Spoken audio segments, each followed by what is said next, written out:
Thanks for watching. Don't forget to like, comment, share and subscribe to Mufti Tariq Masood, famous scholar. تو میں یہ سوچتا ہوں بھائی کہ اگر وہ پیغمبر جو اس زمانے میں اس قوم کو جن کی عمریں بڑی لمبی ہوتی تھیں اور حادثاتی اموات اتنی نہیں تھی، موت کا ریشو بھی نہیں تھا جتنا اب ہے، ایسی خطرناک بیماریاں نہیں تھیں جیسی اب ہیں، تو وہ ہمیں دیکھ لیں اور ہمیں کہیں کہ 60 سال کی عمر میں یہ کیا کر رہے ہیں، اپنا مکان بنا رہے ہیں اور مزدور سے کہہ رہے ہیں بھائی سریا ذرا زیادہ ڈالنا، مکان چاہیے مضبوط. تو پیغمبر حیران نہیں ہوں گے کہ یار تمہیں کیا ہو گیا ہے؟ لوگ کہتے ہیں ہم اپنے لیے نہیں بنا رہے، ٹھیک ہے، اگر فرشتہ آ کے کان میں کہہ دے آپ کو کہ کل آپ کا انتقال ہو جائے گا تو اسی وقت پروجیکٹ روک دیں، ٹھیک ہے نا، یہ روکنا اس کی علامت ہے کہ یہ کس کے لیے بن رہا تھا، اپنے لیے. لیبل کس کا لگایا جا رہا ہے، بچوں کا. اور اگر فرشتہ آ کے کہہ دے کہ نہیں آپ نے تو کل مرنا ہے، تو آپ کہیں کوئی بات نہیں بچوں کے لیے بنا رہا ہوں، پھر اس کا مطلب ہے آپ کس کے لیے بنا رہے ہو، بچوں کے لیے. ہوتا اپنے لیے ہے، لیبل کس کا لگایا جاتا ہے، بچوں کا. نہیں آ رہی نا سمجھ؟ تو 60 سال میں اگر آپ اپنا گھر بنا رہے ہیں نا، تو پھر آپ ایسا کریں، اگر یہ اپنا محاسبہ کیا کریں بیٹھیں کہ یار اگر ابھی مجھے کوئی فرشتہ آ کے یہ بتا دے کہ موت کا فرشتہ ہوں میں اور چلو شاباش تمہارے پاس 24 گھنٹے کا ٹائم ہے، تو کیا میں یہ گھر پھر بھی بناؤں گا؟ تو اگر آپ کہیں ہاں پھر بھی بناؤں گا، تو اس کا مطلب واقعی کس کے لیے بنا رہے ہیں، بچوں کے لیے بنا رہے ہیں. پھر ٹھیک ہے، اس میں کیا خرابیاں کیا وہ ایک الگ ٹاپک ہے، لیکن اتنی بات ثابت ہو جائے گی کہ کس کے لیے بنا رہے ہیں، اپنے لیے. لیکن میں بتاؤں 99% لوگ ہوں گے جو کہیں گے بھائی یہ کام یہیں روک دو، کیا ضرورت ہے، پیسے بانٹو بچوں کو، بولو خود ہی کرتے رہنا، میری ٹینشن نہیں ہے یہ، ٹھیک ہے، کیونکہ بچوں نے تو ویسے ہی بعد میں کیا کرنا ہے، بیچنا ہے. اور اگر دیکھو یہ جو بچوں کے لیے پراپرٹی بنائی جاتی ہے نا، یہ ذہن میں رکھو، اسلام نے ہمیں یہ کہا ہے کہ بچوں کو لاوارث چھوڑنے کی اجازت نہیں ہے. پہلے میں یہ بات چل پڑی ہے تو میں ذرا اس کو تھوڑا سا ڈیفائن کروں. اس میں 2 انتہائیں ہیں. کچھ لوگ تو بچوں کے لیے کچھ کرتے ہی نہیں ہیں، کچھ لوگ اتنا کچھ کرتے ہیں کہ یہ سوچتے ہی نہیں کہ ہم بھی کسی کے بچے ہیں، پہلے اپنے لیے تو کرو، سب کچھ بچوں ہی کے لیے. یعنی جو ان کی کھانے پینے کی عمر، لائف کو انجوائے کرنے کی عمر، وہ بھی برباد کر دیتے ہیں کس کی خاطر، بچوں کی خاطر. تو ان کے بچے بھی پھر بیوقوف ہوتے ہیں، وہ بھی ابا کے پیسوں سے لائف کو انجوائے نہیں کرتے بلکہ فوراً اپنے بچوں کی فکر میں لگ جاتے ہیں، اور یہ سلسلہ چلتا رہتا ہے. جیسے ایک نے تھپڑ لگایا دوسرے کو. ہم جب اسکول میں پڑھتے تھے نا، تو اسکول تو پتہ ہے شرارتیں طبیعت سے ہوتی ہیں اسکولوں میں، تو ہم کیا کرتے تھے، صبح پرے میں نا لائن میں لگے ہوئے ہیں، تو ایک شرارتی کیا کرتا تھا، اگلے والے کو ایک چانٹا لگاتا تھا، وہ غصے سے پیچھے دیکھتا تھا، کہتا آگے پارسل کر دے. جب وہ غصے سے پیچھے دیکھتا تھا نا، تو نے تھپڑ کیوں مارا، تو اس کو کہتے تھے غصہ آ رہا نا آگے پارسل کر دے، تو وہ آگے والے کو لگاتا تھا. ایک وہ غصے سے پیچھے دیکھتا تھا تو کہتے آگے پارسل کر دے ٹھیک ہے نا. تو اسی طرح وہ پارسل وہ شرارت. تو والدین کیا کرتے ہیں، اتنی ٹینشن بچوں کی لیتے ہیں کہ ان کی فکر، ان کو فیوچر بنانا ہے، اپنا پیٹ کاٹنا شروع کر دیتے ہیں. نتیجہ یہ نکلتا ہے کہ وہ ٹینشن پارسل کہاں ہوتی ہے، بچوں کو. پھر بچے بھی لائف کو صحیح انجوائے نہیں کرتے، وہ فوراً اگلی نسل کا سوچنا شروع کر دیتے یار کیا ہوگا. کیونکہ ایک آدمی کے لیے تو اتنا پیسہ ضروری نہیں ہے نا، ساری ٹینشن کہاں آتی ہے، یار ان کا کیا ہوگا. تو وہ ادھر ٹینشن، تو یہ قیامت تک چلے گی یہ ٹینشن. تو آپ کی نسل میں کوئی ایک آدمی بھی ایسا پیدا نہیں ہوگا جو تسلی سے بیٹھ کے کھائے گا. سمجھ میں نہیں آ رہی میرا خیال ہے. ایک آدمی بھی ایسا نہیں پیدا ہوگا اس خاندان میں جس کی یہ سوچ ہو کہ یار کوئی میں کھاؤں آرام سے، موج مستی والی زندگی، حلال مزے اڑاؤں. ایک بھی پیدا نہیں ہوگا، وہ ٹینشن پارسل کرتا رہے گا. تو اس لیے اس میں 2 انتہائیں ہیں. ایک انتہا یہ ہے کہ بالکل فکر نہ کرو، بچوں کے پاؤں میں پہننے کی چپلیں نہیں ہیں، کپڑے نہیں ہیں، ایجوکیشن ہے ہی نہیں بالکل، بس کھاؤ سٹوں میں اڑا دیا، جوئے میں اڑا دیا. اور ایک ٹینشن یہ کہ اتنی فکر کرو کہ قیامت تک ٹینشن لیس کوئی بچہ پیدا ہو ہی نہیں, وہ فکر ہی کرتے چلے جائیں. تو یاد رکھو ہمارے نبی صلی اللہ علیہ وسلم نے, میں جلدی سے دوبارہ اسی طرف آتا ہوں, یہ بات چل پڑی ہے تو مکمل کر دوں. نبی صلی اللہ علیہ وسلم نے ارشاد فرمایا بدترین چیز جس پہ انسان کا پیسہ خرچ ہو وہ تعمیر ہے. ایک حدیث تو یہ ہو گئی, ساری حدیثوں کو لے کے چلنا ہے نا. بدترین چیز جس پہ انسان کا پیسہ خرچ ہو وہ کیا ہے؟ بولو نا بھائی, تعمیر. حالانکہ ہم کہتے ہیں بہترین چیز جس پہ پیسہ خرچ ہو وہ کیا ہے؟ تعمیر, کنسٹرکشن. سب سے زیادہ عقل مند وہ سمجھا جاتا ہے جس نے پراپرٹی میں پیسہ لگایا ہوا ہے. جو گولے گنڈے کھا رہا ہے صبح شام پیسوں سے, پاگل, بے وقوف. زنگر برگر کھا رہا ہے, بے وقوف. زنگر برگر کے بجائے انڈے والا برگر پہ گزارا کر رہا ہے اور بحریہ ٹاؤن میں پلاٹ خرید رہا ہے. سلوٹ کریں گے لوگ اس کو. یہ ہیں کفایت شعار. انڈے والا برگر کھاتے ہیں اور پیسہ بچا کے, بولنے پہ پابندی ہے یار, پلاٹ خریدنے, انویسٹمنٹ. بھائی پراپرٹی بنا رہا ہے, لینڈ لارڈ بن رہا ہے, لینڈ لارڈ. تو یا بھائی یا تو ہم غلط ہیں یا معاذ اللہ نقل کفر. پیغمبر صلی اللہ علیہ وسلم کی بات غلط ہے. پیغمبر کی بات غلط ہو سکتی ہے؟ پیغمبر نے کیا فرمایا؟ بدترین چیز, یہ نہیں کہ حرام نہیں کہا, نا نا نا نا, حرام چیز نہیں ہے, ہے حلال. لیکن بدترین چیز جس پہ پیسہ خرچ ہو وہ کیا ہے؟ تعمیر. کیا ہے وہ؟ کیوں؟ اس کا فائدہ انسان اپنی زندگی میں اکثر نہیں اٹھاتا, اٹھاتا ہے تو پورا نہیں اٹھاتا. اسی بات کو نبی صلی اللہ علیہ وسلم نے ایک اور انداز سے بیان کیا. فرمایا یقول العبد, یار میں یہ باتیں آپ کو بتا رہا ہوں, اگر کھوپڑی میں آ گئی نا, دیکھو تمہاری آخرت نہ بنے نا, تمہاری دنیا بن جائے گی. آخرت بھی بنے گی انشاءاللہ, لیکن دنیا میں ایسے مزے کی زندگی گزرے گی کہ بس ہٹو بچو ہو جائے گا. یہ جو ڈپریشن, اسٹریس اور ڈاکٹر اور وہ ٹینشن اور یہ سب ختم.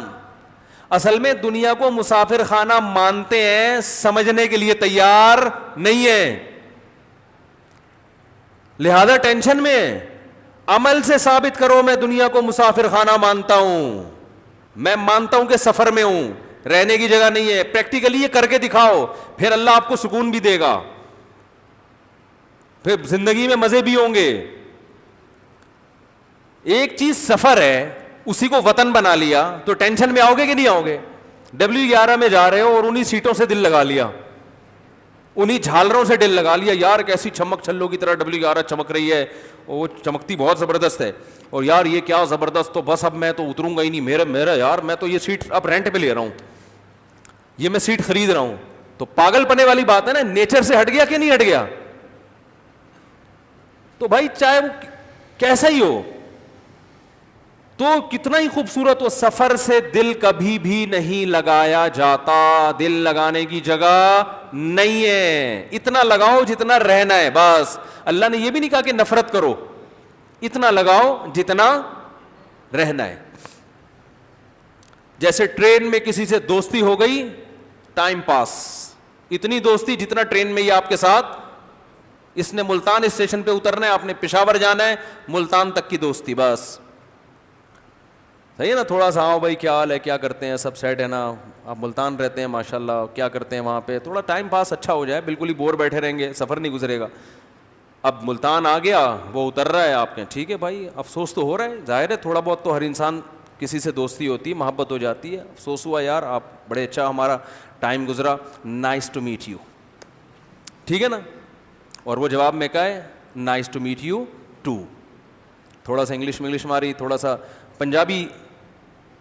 پنجابی مجھے اس موقع پہ نہیں آ رہی, کیا کہتے ہیں پنجابی میں اس کو, ملتان میں تو سرائے کی بولی جاتی ہے نا. تو کچھ بھی بول دیا جس سے وہ خوش ہو جائے, بس تھوڑا سا افسوس ہوگا, یار اچھا آدمی تھا, چلا گیا, ٹھیک ہے کوئی بات نہیں, کوئی دوسرا دیکھو بندہ بھائی, ہو سکتا ہے ملتان سے کوئی دوسرا کے بیٹھے, بس. اس سے زیادہ دنیا کو فری کرانے کی ضرورت نہیں ہے, کیونکہ قرآن کہہ رہا ہے متاع الغرور, دھوکے کا گھر.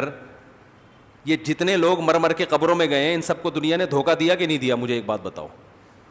یہ سب جس دن مرے ہوں گے بولیں گے یہ کیا ہو گیا یار, ایک ہی رولہ پہ گیا, چودھری سٹا لے گیا. تھوڑی سی پنجابی آ نہیں رہی تھی, ابھی یاد آئی. ہم جب سرگودا میں بچپن میں جایا کرتے تھے, ہمارا ننیال ہے وہاں, تو الیکشن کے دنوں میں لکھا ہوتا اے کی رولہ پہ گیا, چودھری سٹا لے گیا. یعنی وہ چودھری نے خود لکھوایا ہوا ہوتا تھا, علاقے کے چودھری نے نا اپنی تعریف میں, کہ لوگوں تمہیں توقع نہیں تھی کہ میں جیتوں گا لیکن میں جیت گیا. تو اپنے مخالفین کو جلانے کے لیے لکھوایا ہوتا تھا اے کی رولہ پہ گیا تے چودھری سٹا لے گیا. گڈی نو سیٹ تے لاؤ, ٹھیک ہے نا. تو دھوکے جتنے لوگ دنیا سے مر کے گئے ہیں ان کو زندہ کر کے پوچھو نا, کہیں گے یار ہم نے جس چیز میں ساری زندگی کھپائی نتیجہ ککھ بھی نہیں آیا, نتیجہ یہ آیا ہے اتنی بھاری بھرکم سلوں کے نیچے پڑے ہوئے ہیں. اور ہماری جو پیچھے آل اولاد ہے لائف کو کیا کر رہی ہے, دبا کے انجوائے کر رہی ہے. ساری پراپرٹی میں نے بنائی, کم بخت فاتحہ پڑھنے کے لیے بھی تیار نہیں ہے. کچھ تھوڑا بہت رونا دھونا, اس کے بعد ہائے ابا یوں فلانا ہائے, بس 2-4-3 دن اچھی طرح یاد کیا, روئے دھوئے, اس کے بعد دعا مانگنے کے لیے بھی تیار نہیں. وہ 3 دن تو رونا آتا ہے, وہ جیسے اچھا جس سے دل لگانا چاہیے تھا اس سے نہیں لگا رہے, اس سے اتنی جتنی ملتان والے سے تھی محبت آپ کو, ٹھیک ہے نا. بھائی باپ کے لیے تو موت تک مانگتے رہو نا, اللہ سے روتے رہو, باپ مر گیا ماں مر گئی, اس کے لیے تو اس کے تو احسانات ہیں, اس سے محبت تو ایمان کا حصہ ہے, اس کے لیے تو ہونا چاہیے تھا. بھائی موت تک اس کے لیے مانگتے رہو, یاد رکھو اس کو, اس سے اتنی محبت ہے جتنی جو ملتان پہ اترا تھا نا. ابھی نہیں ہم نے تھوڑی دیر پہلے بندہ اتارا تھا ملتان پہ, ملتان پہ جو بندہ اتارا تھا تو اس کے پیچھے گھر چلے گئے تھے, بس یار اچھا آدمی تھا, گپ شپ ہو گئی اچھی, کوئی دوسرا دیکھتے ہیں. ابا سے اتنی ہوتی ہے جتنی اس ملتان والے سے تھی. میں ایسے لوگوں کو میں بہت آبزرو کرتا ہوں لوگوں کو نا, کہ کیا ہو رہا ہے, کھوپڑی میری ہر وقت چلتی رہتی ہے. تو ایک صاحب کو میں نے دیکھا, میں نے کئی بار بیان میں یہ واقعہ بتایا ہے, ایسا رو رہے تھے ابا کے انتقال پر, کیونکہ اچانک والد صاحب کی ڈیتھ ہوئی. چوتھے دن ویلیاں لگاتے پھر رہے ہیں, بالکل بھول بھلائیاں. میں کہتا یار کتنا پرانا رشتہ باپ کا, کیسے جب سے بچے پیدا ہوتے ہیں نا, بلکہ پیدائش سے پہلے پریگننسی ہوتی ہے عورت کو, باپ ٹینشن اٹھانا شروع کر دیتا ہے کہ میرا بچہ ہے, بیوی کے علاج کی فکر کرے گا, اور جو ہے نا جو ہاسپٹل کا خرچہ ہے, پھر ویکسینیشن, جو بھی ہمارے معاشرے میں چل رہا ہے, پھر ایجوکیشن, اور پھر اس کو چوٹ لگ گئی یہ ہو جائے گا, میرا بیٹا. ہر جگہ تھوڑا سا بچہ بڑا ہوتا ہے انگلی پکڑ کے اپنے ساتھ ہر محفل میں لے کے جاتا ہے, بیگم سے کہتا ہے ذرا کپڑے اچھے پہناؤ, پتہ چلے جی میرا بیٹا ہے. ہوتا ہے کہ نہیں ہوتا؟ ساری زندگی میرا بیٹا میرا بیٹا, ہر ایک کے ساتھ سامنے تعارف, یہ میرا بیٹا ہے, ان سے ملیے آپ. کتنا فخر کرتا ہے باپ, ماں بھی کرتی ہے باپ بھی. تعلیم پہ خرچ کیا, پھر جناب وہ ہوتے ہوتے ایک ٹائم لگتا ہے, نام ملا باپ سے, نسب ملا باپ سے, پہچان ملی باپ سے. قوم کیا ہے بھائی, میں پٹھان ہوں, میں پنجابی ہوں, میں سندھی ہوں. کیسے بھائی, ابا کی یہ قوم تھی, باپ نہ ہو تو قوم نہیں ہوتی. زبان ملی, قوم ملی, سب کچھ, اور ادھر ابا کا انتقال ہوا. 3-4 دن تھوڑا بہت روئے دھوئے گا, اس کے بعد کہے گا یار ابا کی یہ والی دکان میری, یہ والی تیری. اگر یہ سمجھ میں نہیں آتا تو وہ والی مجھے دے دے, یہ والی. ایسا ہی ہوتا ہے کہ نہیں ہوتا, یہ والی تو لے لے. بیٹھ کے کھا رہے ہوتے ہیں. تو ابا قبر میں کیا سوچتے ہوں گے. تو میں کہہ رہا تھا نا, جو مر گئے ہیں نا ان لوگوں سے جا کے پوچھو کہ قرآن نے جو کہا تھا یہ دنیا دھوکے کا گھر ہے, صحیح کہا تھا؟ کہیں گے بالکل صحیح کہا تھا, لیکن اس وقت ہماری سمجھ میں آ نہیں رہا تھا, سمجھ میں نہیں آ رہا تھا اس وقت. اب ہم یہاں پڑے ہوئے ہیں, بچے وہ بھی دیندار بچے ہوتے ہیں جو بھائی دعائیں کرتے ہیں ابا کے لیے, صدقہ جاریہ, کوئی کنواں کھدوا رہا ہے, کوئی مسجد بنوا رہا ہے, یہ بھی دیندار لوگ ہوتے ہیں. وہ بھی آج کل تو دینداروں میں بھی کنجوسی اتنی ہے کہ ابا کے لیے بھی اتنا کچھ ابا نے چھوڑا تو کریں گے اتنا تھوڑا سا ابا کے لیے, بہت تھوڑا سا کر رہے ہوتے ہیں ابا کے لیے. میں کہتا ہوں کچھ نہیں کرو, دعا تو مانگ لیا کرو تسلی سے بھائی. دعا مانگتے ہوئے پتہ نہیں کیا مسئلہ ہو رہا ہوتا ہے, دعا ہی نہیں مانگی جا رہی ہوتی. یہ اللہ کی طرف سے توفیق سلب ہوتی ہے. صحابہ کرام کو جو سب سے بڑی نعمت ملی تھی نا, نیک صالح اولادیں, انہیں پتہ تھا ہماری اولاد ہمارے لیے دعائیں مانگے گی. میں ایک بزرگ کا واقعہ اکثر سنایا کرتا ہوں نا. ایک بزرگ شادی نہیں کرتے تھے, اللہ اللہ کرتے تھے, اللہ اللہ اللہ اللہ اللہ اللہ بس. وہ کہتے تھے بھائی بیوی آئے گی ٹینشن ہوگی, اللہ اللہ کا ٹائم. جو شادی شدہ آدمی ہے وہ اللہ اللہ کر سکتا ہے؟ وہ تو بیچارہ کرے گا بھی تو بیگم کہتی ہے دیکھو فراڈی, یہی کہے گی نا, ادھر ایسا صوفی بنا ہوا ہے. تو وہ اٹھا دے گی, بولے گی کب سے بولا ہوا ہے 6 انڈے لے کر آؤ, مصلے پہ بیٹھے ہوئے. تو بزرگ یہ سوچ کے شادی نہیں کرتے تھے. ایک دن کیا ہوا, اٹھے ایک دم اپنے مریدوں سے کہا میرا نکاح کراؤ, میرا نکاح کراؤ. لوگوں نے ایسی کیا ایمرجنسی ہوگی, انہوں نے کہا بس نکاح کراؤ. نکاح ہوا, اللہ نے اولاد دی. تو انہوں نے بتایا کہ مجھے خواب آیا تھا کہ میدان حشر قائم ہے, کچھ لوگوں کا فیصلہ ہو چکا جہنم کا, لیکن ان کی نیک اولادیں ان کو گھسیٹ کے کہاں لے کے جا رہی ہیں؟ جنت کی طرف. تو میں نے کہا کہ بھائی میں جو یہ عبادت کر رہا ہوں بخشش کے لیے نا, تو میں نے بخشش کے تمام ذرائع اختیار کر لیے ہیں, اگر یہ سارے فیل ہو گئے تو ایک اور اسپیئر میں آپشن ہونا چاہیے. گاڑی میں جب آپ سفر کرتے ہیں تو صرف 4 ٹائر ہوتے ہیں یا اسپیئر میں ایک الگ سے ٹائر بھی ہوتا ہے؟ حالانکہ جو 4 ٹائر ہیں آپ نے ہوا بھی چیک کرا لی. جب لانگ روٹ پہ نکلتے ہیں نا تو آپ پنچر والے سے کہتے ہیں دیکھ لو یار کہیں سے پنچر تو نہیں ہے. آپ کو پتہ ہے موٹر وے ہے, کوئی درمیان میں کانٹا کیل بھی نہیں ہے, پھر بھی اسپیئر میں ایک ٹائر رکھا جاتا ہے کہ بھائی کوئی پتہ نہیں ٹائر کسی وقت پنچر ہو گیا تو کیا ہوگا. کیونکہ اگر آپ موٹر وے پر ہیں یا لانگ روٹ پہ سفر کر رہے ہیں, فیملی آپ کے ساتھ ہے, تو ٹائر پنچر ہونے کا مطلب آپ خود پنچر ہو گئے. اب سمجھ رہے ہو نا, بڑے مسائل کھڑے ہو جاتے ہیں. تو اسپیئر میں رکھا جاتا ہے. تو لانگ روٹ پہ ٹائر کا پنچر ہونا کسی جنگل میں یہ زیادہ خطرناک ہے, یا میدان حشر میں آپ کا کوئی عمل پنچر ہو جائے, آپ اس کو سمجھ رہے تھے بخشش کا ذریعہ ہے اور اللہ کی نظر میں وہ کیا ہو جائے, ریجیکٹ ہو جائے, یہ زیادہ خطرناک ہے نا. تو بزرگ کہتے ہیں بھائی اس کا خطرہ موجود ہے کہ میں جتنے اعمال کر رہا ہوں ان میں سے کوئی عمل ضائع ہو جائے. تو اسپیئر میں نیک اولاد بھی رکھو, کچھ نہ بنا تو یہ گھسیٹ کے لے کے جائے گی, کچھ بھی نہ ہوا تو یہ لے کے جائے گی. تو یہ پرانے زمانے میں ہوا کرتا تھا, اس زمانے میں اس قسم کے بچے شارٹ ہیں. اب آپ کہہ سکتے ہیں جب شارٹ ہیں تو پھر پیدا کیوں کریں ایسے نالائق بچے؟ تو نہیں پیدا کیے نا تو پھر نتیجہ نکلے گا تھوڑا بہت چانس تھا وہ بھی کیا ہو جائے گا, ختم. کیونکہ انہی میں اچھے بھی پیدا ہوتے ہیں. اور دوسرا یہ برے ہیں مگر اتنے برے نہیں ہیں کہ ایمان سے ہی گئے, کافر تھوڑی پیدا ہو رہے ہیں. مسلمان پیدا ہونا بھی بہت بڑی نعمت ہے. تو خیر جلدی سے بات کی طرف آتا ہوں میں. تو دیکھو یہ جتنے لوگ دنیا سے چلے گئے ان سے آپ جا کے پوچھو تو یہ کہیں گے بھائی ہم نے جو 60 سال کی عمر میں گھر کا پروجیکٹ شروع کیا تھا بہت افسوس ہوا وہ اس عمر میں ہمیں نہیں کرنا چاہیے. سارا میں نے بنایا, رہ کون رہا ہے؟ بچے رہ رہے ہیں اور مزے اڑا رہے ہیں وہاں پہ. اور بچے بھی تھوڑی رہتے ہیں, تھوڑے دنوں میں وہ کیا کرتے ہیں, ابا کی پراپرٹی کو بیچ دیتے ہیں. جتنی محنت سے ابا نے گھر بنایا ہو تھوڑے دنوں کی بات ہے بچے کہتے ہیں بھائی اسے بیچو یہ ہمیں تنگ پڑ رہا ہے.